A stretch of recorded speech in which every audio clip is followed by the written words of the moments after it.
leaders are encouraged this coming Wednesday to meet with their groups for their final meeting or probably semi-final meeting para sa upcoming Thanksgiving Day. And this afternoon, natay bayanihan, kung naamoy sako sa inyong balay, naamoy pala, naamoy trapo, dito nato karong hapon, atong lipiwan ang church, ang malata, namutol ta og kahoy, ay lang ninyo putla, makasya, kaya di natin nagpalandong. Kung wala din trabaho, let's just chika-chika lang na ninyo. Magkamot-amot na, palitag saging, palitag coke, and then let's just join ourselves together para limpiyuhan ang ato ang compound, ang ato ang campus. And if you have no group para sa atong Thanksgiving Day, wala ka nakakita o group or dili ka gusto mo join sa group, murag dili ka na belong sa group.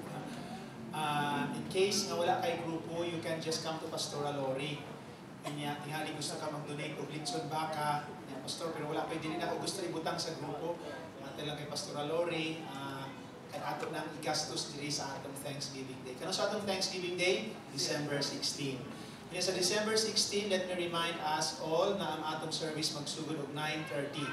Pero 9 na nata diri kay mag-dedicate ta sa mga bata. Mga bata na wala pa na-dedicate sa Ginoo. Please submit the names of your children sa inyong mga leaders.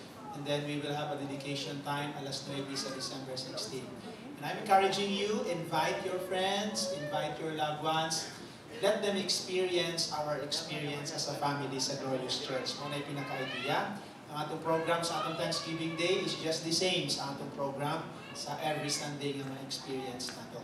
Can we just bow down our heads as we pray to the Lord as we come to